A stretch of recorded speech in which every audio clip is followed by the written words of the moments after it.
All right, here we go. We are live finally. Finally. StreamYard is able to use, allowing us to go live right now. All right, let's start. Right, a sec. All right, let's start. Are you ready to step into your greatness and leave a legacy? Are you ready to unleash your true potential and leave a lasting impact on the world or in this world? So imagine a life where your contributions actually continue to inspire long after you're gone. This isn't just about success, it's about significance. All right, my expert guests today and I will explore how you can infuse your daily life with actions that build a meaningful legacy. We'll discuss the mindset shifts necessary to think beyond the immediate and impact the future. All right, stay tuned and don't miss these insights.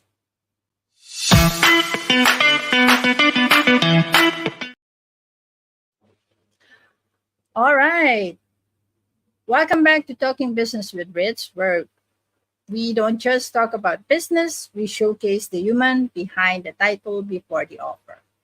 I'm Ritzel Loredo-Rectra, and today we're unlocking the secrets to building a lasting legacy with the incredible Dr. Alexandra McDermott. So get ready to be inspired. Let me add her on. Okay. So I'm pleased to introduce to you a visionary whose life's work is about empowering others to tell their stories with impact. Joining us on Talking Business with Ritz live expert interview is Dr. Alexandra McDermott, CEO of Pen Crown Publishing and a leader dedicated to helping you leave the legacy you dream of. Let's dive into her remarkable journey and the lessons and we can all apply to our lives. So it's going to be an enlightening session today, so don't go away. So without further ado, ladies and gentlemen, Dr. Alexandra McDermott. Hi, Ritz. Thanks so much for having me. Hi. All right. Welcome to the show, Alexandra, or shall I call you Dr. Ali? Please just call me Allie. Allie's perfect. Ali. All right. How are you today? I'm great, Ritz. Great to be here. Thank you so much. It's such an honor, actually, to be here. And, I have to remark at how incredible you were just now to the folks who don't know. You powered through and, with the tech stuff, we were blocked from StreamYard, but Rich showed Indeed. incredible resilience in getting us on the show. So I wanted everybody to hear that as well. So it's a true honor to be here. Thank you so much for having me. Thank you very much as well for gracing the show today. So, where are you located right now, Ali? So I'm on the West Coast. I'm in the Los Angeles area. So Oh, California. Yes. California. All right. How's the weather there? It's perfect, right? Everybody remarks, it's expensive here and things like that. But I got to tell you, it is amazing to wake up here and have the sun shining every day. So, yeah, I love it here. We love it here. All right. That is good to know. Now, let's get to know the person behind the title. Are you ready? Let's do it. Absolutely. Okay. Here we go.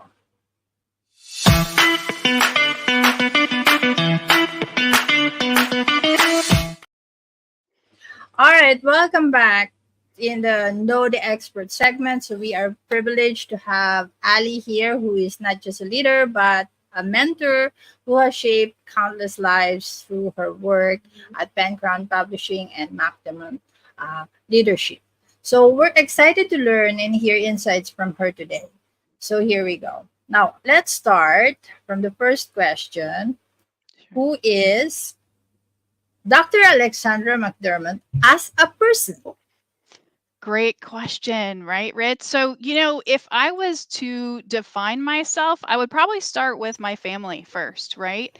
I have 6 kids, And I think a lot of people are surprised to hear that. They Yes, I range, am. right? I am actually, So, yeah. right. Range in age from 33 all the way down to my twins who are 11. But they are the light of my life. And so, really, everything that I've done in my life is driven toward the support of them. And really, I connect to them every single day. I try to reach out to all of my kids every day. And, whether it's a meme or a text or a call or a message or something like that. We talk almost every day. They're my best friends in the world. And that's probably how I would start to define myself, is really just through my family. I have an Mhm. incredibly supportive extended family. My siblings are amazing. My mother has passed, but she was my best friend as well. She passed about 12 years ago of pancreatic cancer, and I've spoken about her and talked about her, and the legacy that she left was tremendous on me. She was an incredible leader in her own right, and the things that she taught me as well, in terms of even my formative years from when I was a child, even through her battle with her diagnosis and how she treated her illness and things like that. I learned so much from her. So my family first is probably how I would start to define myself. And then really that is how I would structure, who I am and how I've really defined my purpose in life, which is to really help people be the best that they can be, and to help them find their purpose in life. Right. And so that's really who I am, I guess, right? Yeah. So we're gonna know more about finding the purpose in life later in the learn from the expert segment. So now, Sure. could you briefly let us know how did your path began as a? I saw you are a certified holistic coach there in your Yes. website, and also you are a motivational speaker, if Mhm. I say so, and then you're also a published author, and Yes. now you have a publishing. So can you briefly, let us know how did your path began with all of that? It's incredible. I put a huge value on education. And so Mhm. I've talked in the past about that as well. So, really, I'm a researcher to my core, and I've talked about that as well. So, if there's anything that I struggle with in terms of learning or education or things that I want to know, I dig deep into it. But then I end up thinking to myself, well, is there a certificate in something like that? And so I put so much emphasis on education. So, I'm also a dog trainer. I have a certificate in dog training. I Wow. have an integrative health and nutrition certificate. I have a life coach certificate. I have 3 terminal degrees, right? And so I value education so much. So really, it's, I think, the core of my need to learn more, to look at frameworks and things like that. So I frame a couple years ago. I'm uncoupled now. I was married for about 25 years, and Mm-hmm. so I went through a huge transition, in learning more and becoming more of who I am now. Mm-hmm. And through that process, I did a lot of research. So, what's the difference between joy and happiness, right? Joy is more sustainable than happiness, right? Happiness are moments, Polaroid pictures, things like that. And so, Mm. anything that I want to learn or know more about, I did a ton of research on grief, the 5 stages of grief. Are there 5 stages? Are there 7 stages? Things like that. So every time I want to learn something or know something, I do research, I find a framework, and for me, a couple years ago was about getting myself unstuck from a place. So what could I have done to get myself from, point A to point B? How could I not just survive? How could I thrive? And that was really the impetus for me starting my own company, McDermott Leadership. And then Mm-hmm. McDermott Leadership became Pen Crown Publishing because I realized I couldn't serve the leaders I wanted to serve in that capacity. I could only serve a limited number of leaders. So Mm-hmm. that's why I started the publishing company, because I could serve more leaders in that capacity. Right. It is always fascinating to actually hear the stories that have shaped our experts, made them who they are today. Fascinating. Now, I do have a follow up question, Sure. Ali. Could you tell us about a key experience that transformed your approach to business and leadership? I mean, without a doubt, it was my uncoupling, right? So when I was married for about 25 years, right? Yeah. And in that period of time, there was a conscious decision with my then husband to really focus on his career. At the time, I was an attorney, I was on partnership track, things like that. I had 3 kids under 5. And we made a conscious decision to focus on his career. So then I pivoted to education, and his role took him around the country, and so we would move, and so I would take roles that would fit within that sort of capacity, right, for me to be supportive and me to continue working and things like that. And so once we uncoupled, I was able to then say to myself, okay, now that I'm uncoupled, what can I do for me, right? Now that I am independent and I'm able to look at my life, what's the vision for my beautiful life? What Right. does that look like for me? And so I was able to map out, plan that out, and look at me as an independent, right? And that's what happened to me. And so that was incredibly transformative for me. That's interesting. A lot of people, when they uncouple, it's like sometimes it's the end of their life. Mhm. And it They, doesn't they have really to get, be at yeah. all, right? And I want people to hear that. And, Ritz, I've talked about this a lot, and I'm not going to say there is a huge moment of grief, right? I mean, Mm, there's so many things that happen in 25 years, right? Look at, right. and I wrote about this in several books. Technology changed tremendously. Look at all the things that happened in the 25 years that I was with my then husband. There's Mm, so many things that changed in that span of time, but it doesn't have to be the end of your life. It should be the beginning, right? And but there's a moment that you have to take for yourself where you say to yourself, okay, I need to know me again.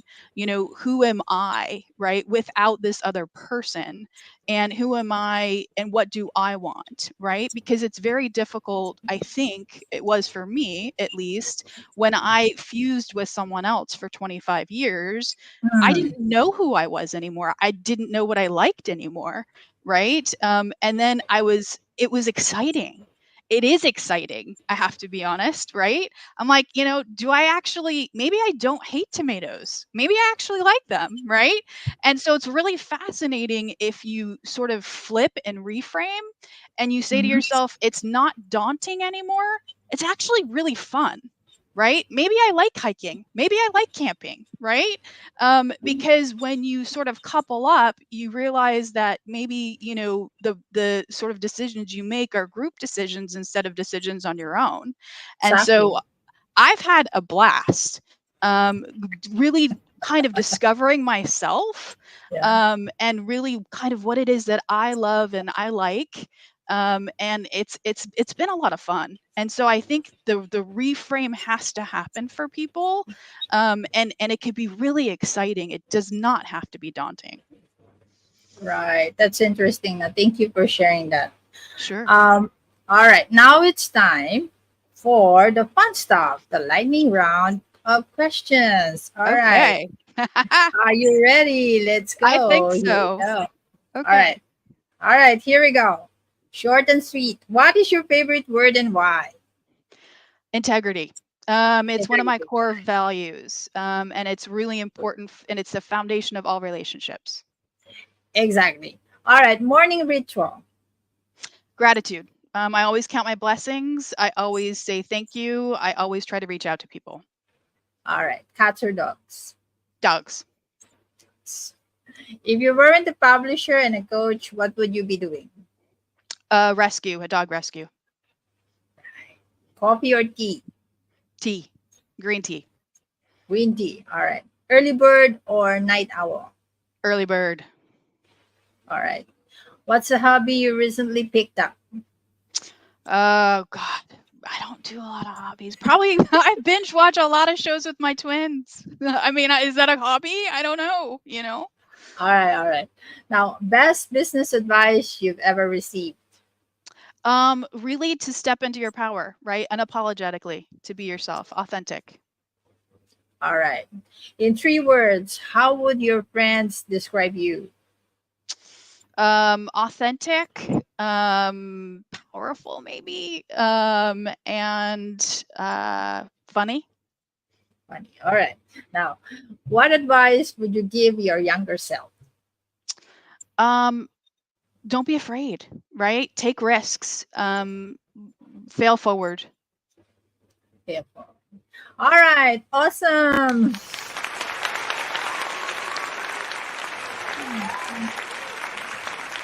All right. Now, thanks, Ali, for those candid responses. It's not every day we get such personal look at forces and at the forces driving a leader like yourself. So, to our viewers, if you're enjoying this, don't forget to hit that like button and subscribe. And for everyone joining us live, keep sending in those questions for our Q&A session. Now, as we move forward, I'm excited to explore more. Everyone tuned in, stay with us, right? As we transition in the learn from the expert segment, it's time to uncover the secrets to building lasting legacy. So let's dive right in. Here we go.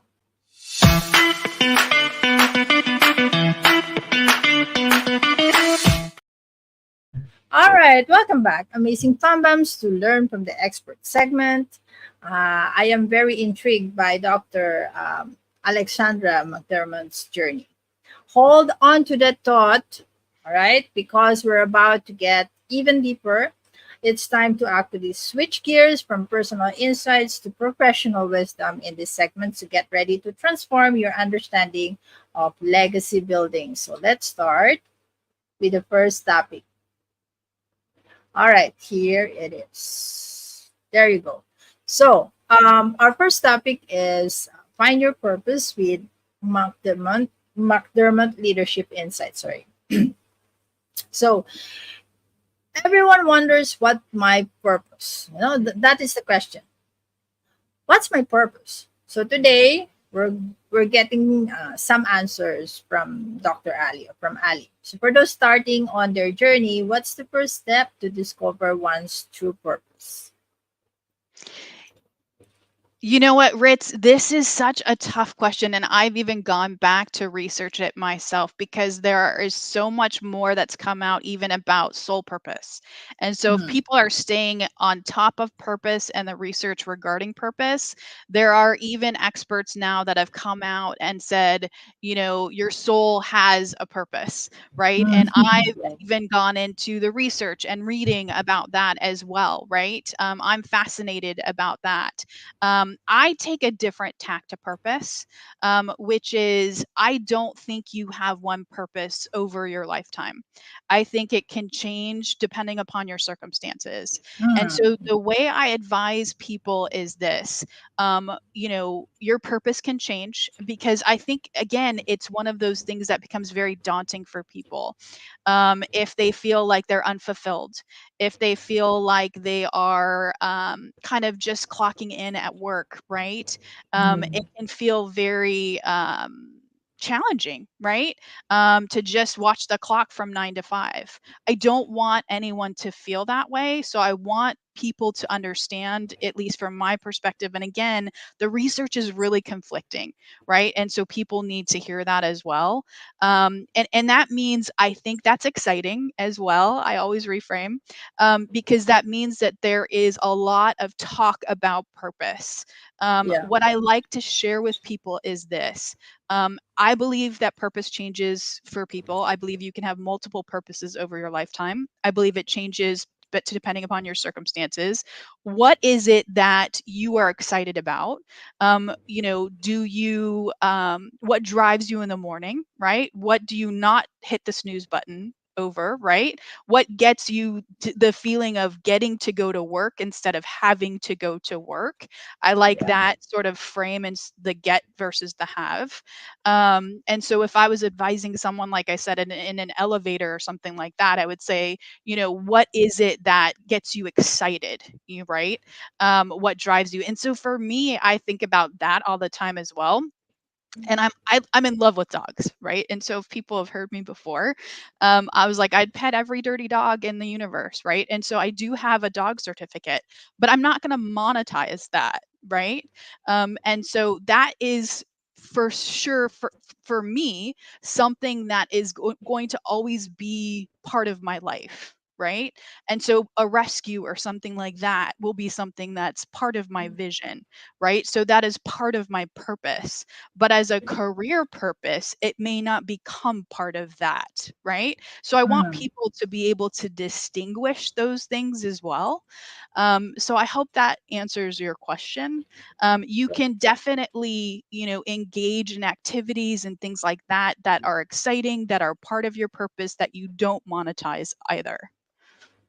All right. Now, can you share how aligning personal values with professional goals can actually help our viewers find their purpose? Absolutely. First of all, you have to know what your values are, right? And I think a lot of people don't take the time to think about those things. Mm. And I think planning, I think goal setting, I think all of those things are huge. There are a lot of books that I love. I mean, I read every single day. Mhm. And so I don't know if people are familiar with something called the Headway app. That's something that I literally read from every single day. You can read book summaries and things like that. Ikigai is one of my favorite books. Okay. I love that book, and there's a ton of other things that I can probably just spew off in terms of my favorites. But you have to know what your values are first, right? Right. And so, what are your core values? Like I had mentioned, for me, mine are service, authenticity, and integrity. I know exactly what they are, and I know I'll never deviate with respect to any decision that I make, regardless, right? Regardless of the career I take, a decision I make. If I'm pressed, I was an attorney for a decade, and things Mhm. like that, and going back to that, as well. So nothing that I do will ever deviate from those three core values. No decisions, anything like that. I'm a professor of ethics, a professor of law, as well, right? Right. And so again, you have to know what your core values are, but people have to spend as much time planning on their lives as they do Mhm. business, right? And I don't know that enough people emphasize the planning on their life piece as they do on business, because they have to be aligned, right? And so when I was teaching at USC, there were a lot of times where people would say, I have values, my company has values, they aren't aligned. Well, if you don't think you can change the culture in the place that you work, you're not in the right Mhm. place, right? You Exactly. need to go somewhere else. Yeah, but change is difficult. Not really difficult, but it's difficult in the beginning. And Sure. looking or finding place to work, right, that Right. aligns with your core values is not something like a walk in the park. Right. Right? So, what are the common obstacles people face when trying to find their purpose, and how can they overcome them? I think people thinking that there's one purpose that they need to have is really probably the biggest sort of hurdle for folks. Again, Uh, as I mentioned before, having that feeling that I was put on this earth for that one thing. I think people need to literally get rid of that idea. Because again, as I mentioned, your purpose can change depending upon your circumstances over a lifetime. And so I think, dispel from that completely.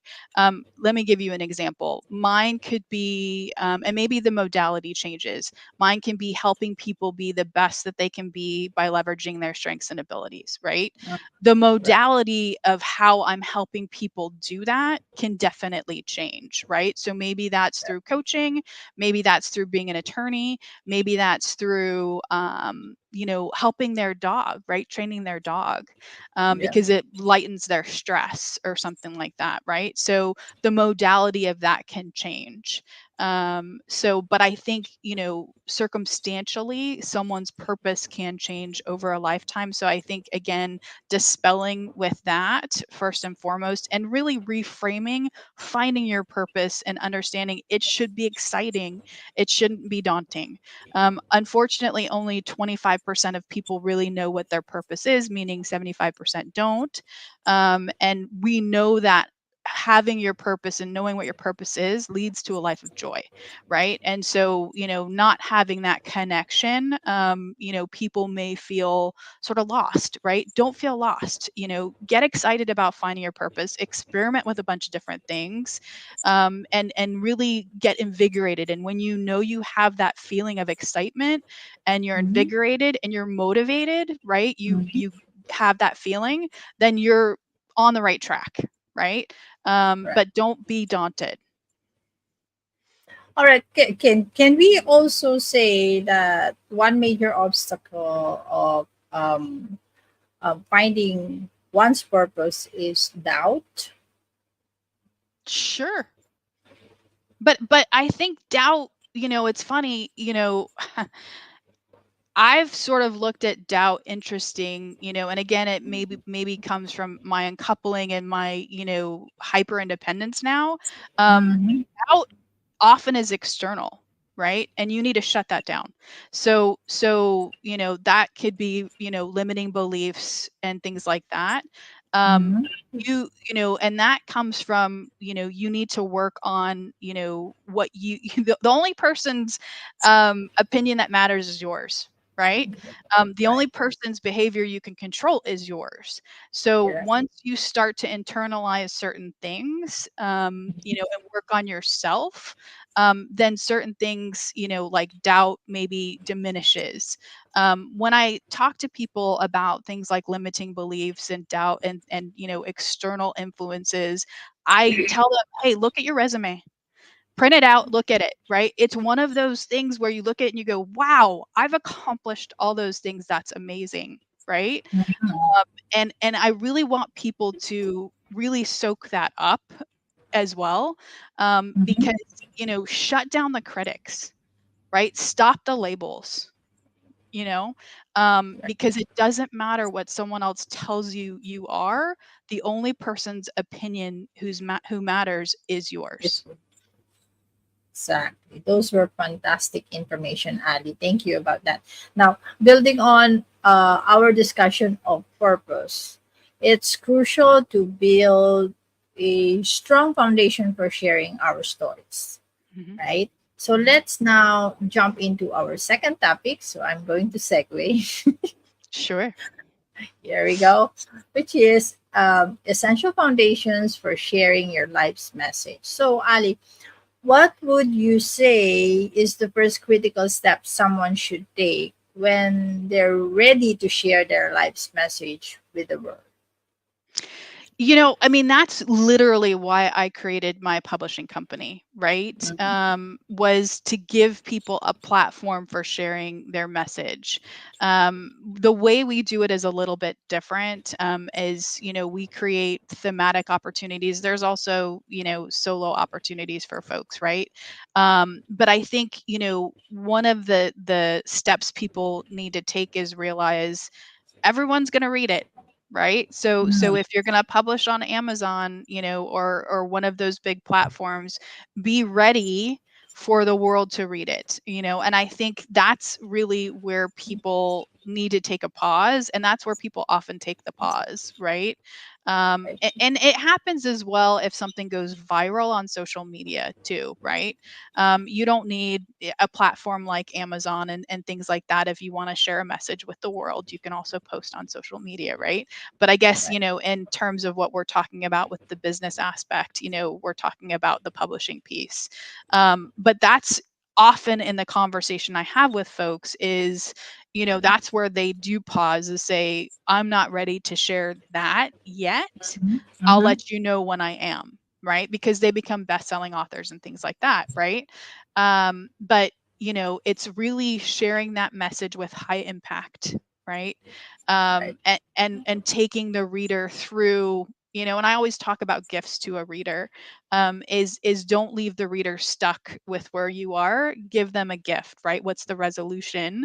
What's the skill? What's the gift to the reader that you're leaving them with? Mhm. Because, whatever message you're sharing with the reader, you're not in that place anymore, right? You're in a different Exactly. place. You're Exactly. able to share your message right Unless they're now. writing like book two, right? Volume Right, two. true, right? But really the point is, how are you helping people really get unstuck, right? True. And so what can you give to the world, which is really, we're going to talk about this, the legacy piece, right? And Right. that's the gift to the reader. All right. Now, once someone has defined their message clearly, right, what strategies can they use to ensure it resonates with and reaches the right audience? I think it is finding that platform, right? So really, again, it depends on how explosive they want it to be, right? Mm, right. So again, you can do it on social media and have it hit 20 people, or you can do it with a publishing company and have it hit worldwide, right? And become a bestseller. Right. It Right. depends on where you're at and what kind of legacy you want to leave. All right. Now, how can individuals continuously refine and adapt their message to keep it relevant and impactful over time? You know what? It's about the gift, right? Because they're going to change as well, right? So the story itself doesn't change, but they change in terms of the story, right? So my transformative years, last year, the year before, had an impact on me. But I'm going to continue to change as a result, right? I've Right. grown now.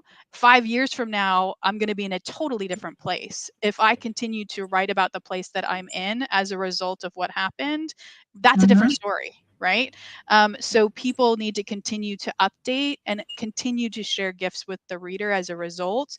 It's the Mm-hmm. growth and the learning that people are needing to share with the world as a result of that, you know, event. Right.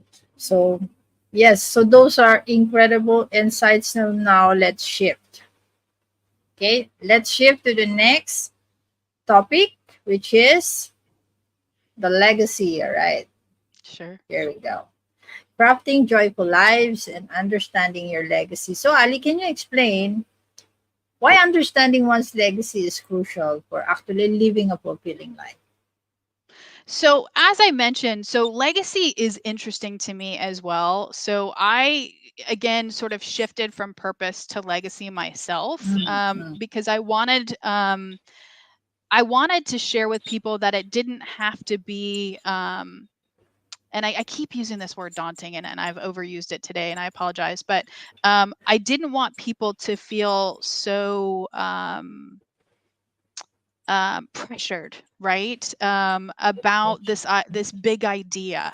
I want people to understand that a legacy can be literally just walking outside your door and smiling at the neighbors, right? And brightening their day. It could be something, some small gesture that you do every day. It could be, it could be something like that. It doesn't have to be this like Herculean effort. And so, with respect to the business piece, Mm, the writing piece that we're talking about, I want my writers who enter into the books to be very intentional about the legacy that they wish to leave, because it's not just about writing a story and becoming a best-selling author. It's about the legacy piece. Like, what do they want to leave behind, right? mm, What do mm. they want to be known for? And again, the known for piece could be, helping a neighbor take out their garbage, right? It could be, always talking to your kids on the way to school and having them remember that impact, right? Like, my mom always took me to school. We always talked on the way home. We always played this game, right? Right. That could be the legacy piece. but whatever it is, it has to be intentional. And so again, I always wanted my writers to, because there are 1,000 book places that you can go to and publishing companies where you can pay a fee and become a best-selling author, right? But Exactly. I really want people to think hard about, what is it that I want to be known for after I write the story, right? What is the legacy that I want to leave in the world? And how can that tie back to the message I'm sharing? What's the gift to the reader? And again, I keep saying that, but again, becoming a best-selling author, only 1% of people achieve that, and that's a huge, accomplishment. But again, what's the gift to the reader? What do I want to be known for?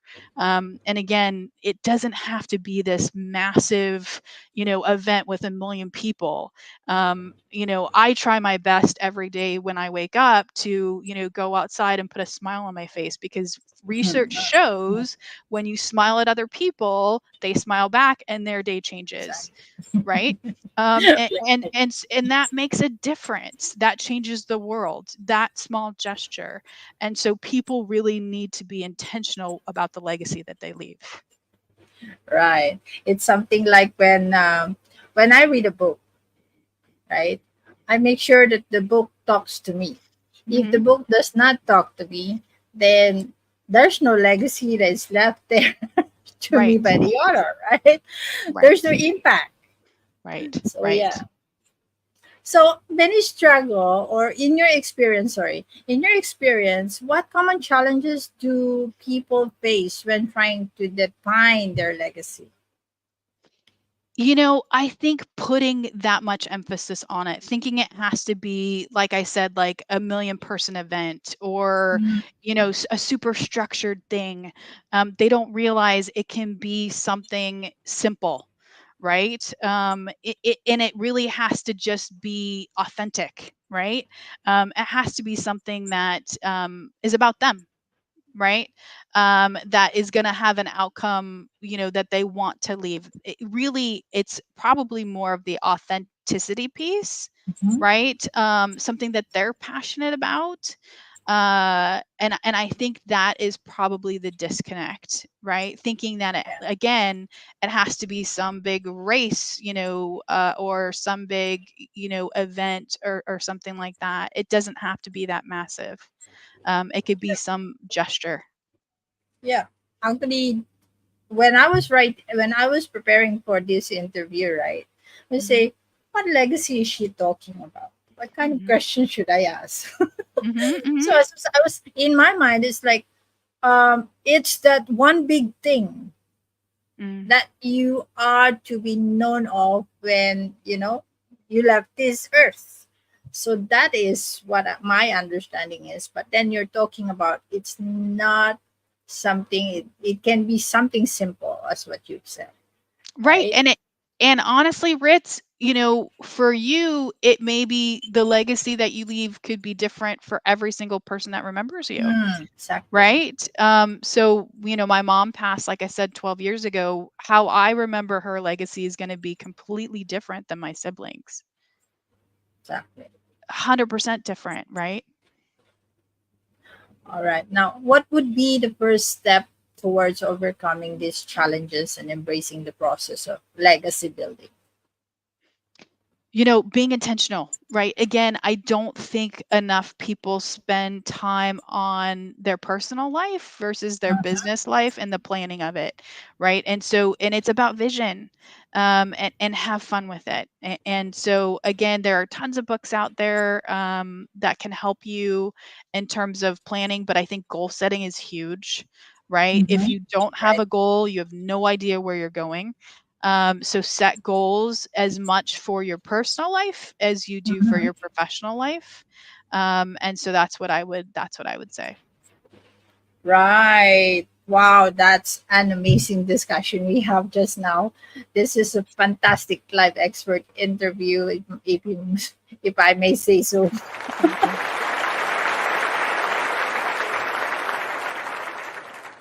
Let's continue with the Q&A. As I've mentioned to you earlier, on backstage, I have gathered a little bit of questions, couple of Sure. questions, right? So let me just play the. So it's easier for us to repurpose later. Let me just play the segment title. Here we go.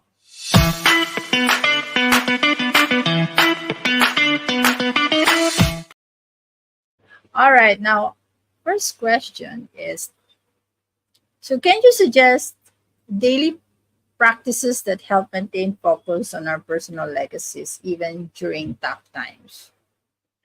You know what? So I am big on gratitude, right? So again, gratitude changes our brain. And so Okay. in terms of daily practices, count your blessings, right? So it could be something as simple, and I do this in the morning and at night. And visualization as well. So let me talk about gratitude first. So Mhm. the daily practices that I engage in are at night. I literally speak out loud and I say, I'm grateful for, thank you for, and it takes me, I think, 20 seconds, literally. In the morning, I wake up, I do the same thing. I also have incorporated something where I reach out to at least one person I haven't reached out to in a little while, to check Mhm. in on them, to see how they're doing, that kind of thing. And again, I'm hopeful. I might say thank you, or I miss you, or how are you doing, something like that, and that sort of ties into gratitude as well. And so I think that is huge as well. And then vision is visualization, and vision, having a vision is huge. And so with respect to legacy, after you've defined it, making Uh-huh. sure that you keep that top of mind. And so I journal as well. I journal a ton. And so keeping a journal, having that top of mind, and writing present statements about your legacy as if things already happened. People call that manifestation and things like that. But, you might consider having a journal as well with respect to your legacy. Right. So when do you do your journal? I do it both at night and in the morning.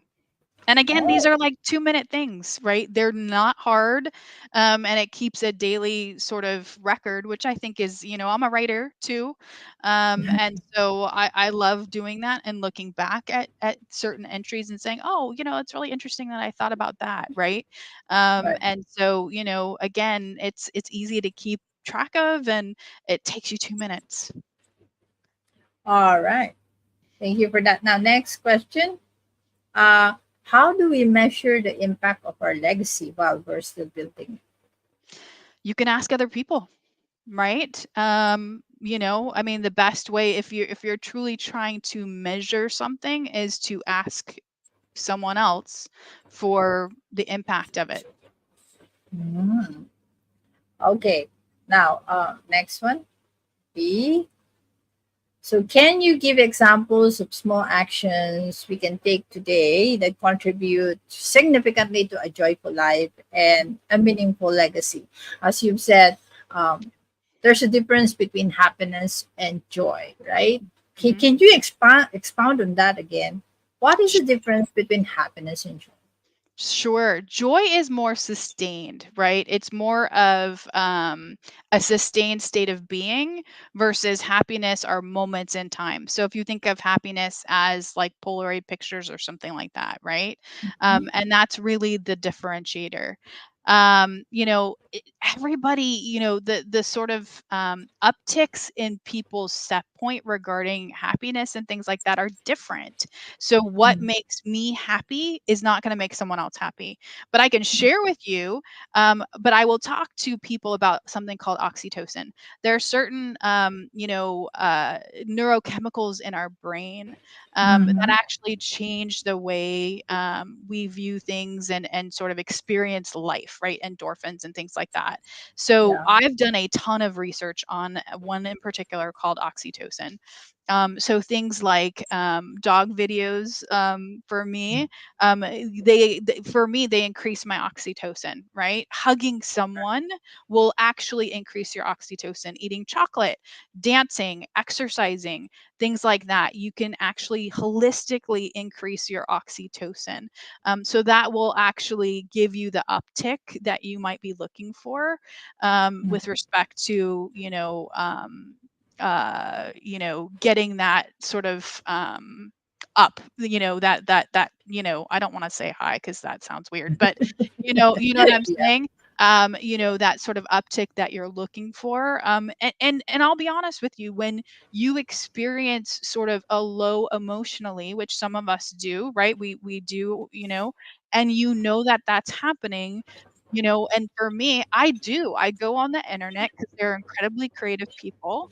And I look at memes and I make myself laugh. And I know that that's going to change my outlook, right? And so that does it for me. And so people can literally create a different experience for themselves emotionally. And so they should be aware of that.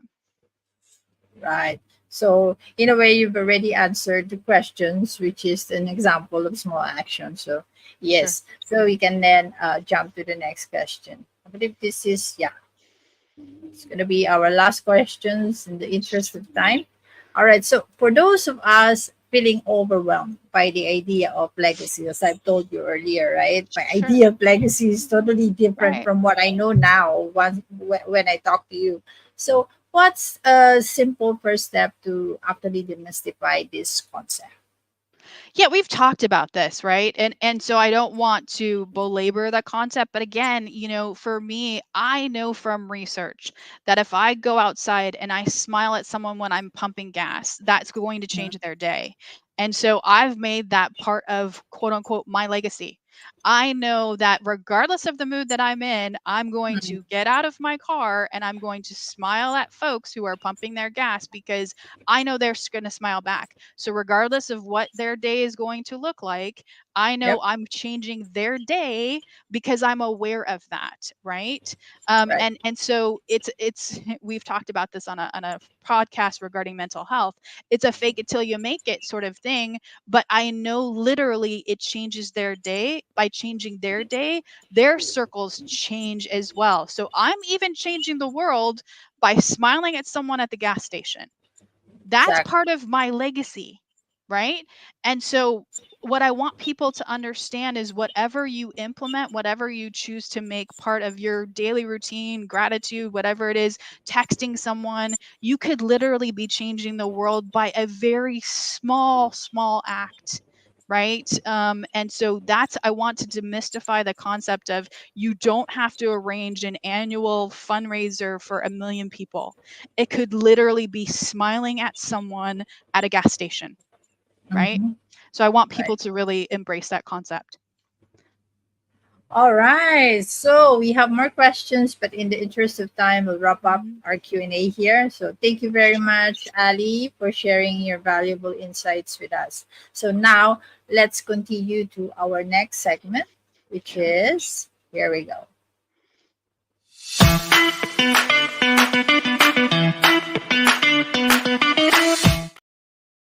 All right, welcome back, fantastic FamBams. One powerful insight from Ali today is the vital role of self-reflection in finding our purpose. So it's not just about what you do, but why you do it that shapes a meaningful legacy.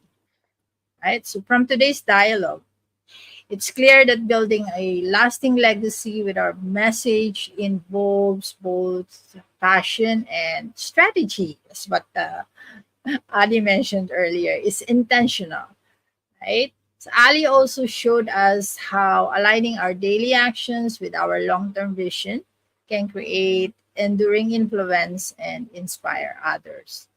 All right, now as we move into the work with the expert segment, Ali, could you share with our audience, just share, change this, could you share with our audience how they can engage with your services? Sure. I think the best way to reach me is probably through LinkedIn. So I love connecting people. I love hearing about their stories and really how I can be of service. And so, you don't have to reach out to me because, you want to publish in a book or you need my services. If you want to just connect, just so that we can get to know each other, that's perfect for me. So I think the best way is via LinkedIn. truly, because that's the platform that I'm probably leveraged the most. So Mhm. I would say just connect to me on LinkedIn. I connect with everyone. And certainly, if you need something from me or I can be of service to you, I always offer complimentary sessions. If you want to publish in our book, I'll meet with you one on one and talk to you about kind of the impetus for joining one of our books and things like that, or certainly coaching as well. I'm happy to, everything's complimentary initially to make sure that there's a fit. But I would say the first way to connect is via LinkedIn. All right. This is fantastic. So I have your website sticking is Perfect. going through at the bottom there.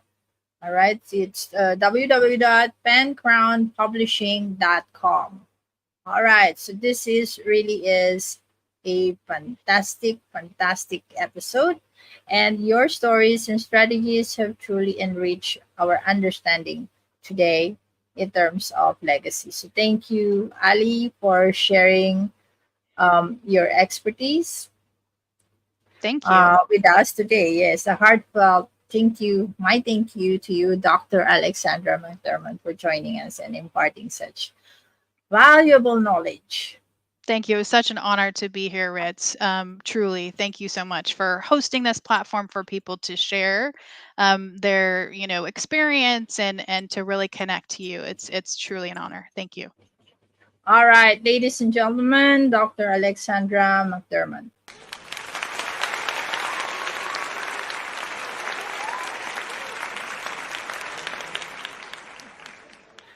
All right, to our viewers, we hope you feel inspired to take action today. Remember, the key to growth is continual learning and adaptation. Keep pushing the boundaries of what you can achieve. For those of you watching, check out Ali's offerings and see how you can start building your legacy. Please visit her website and connect with her. And now coming up next, Talking Business with Ritz. All right.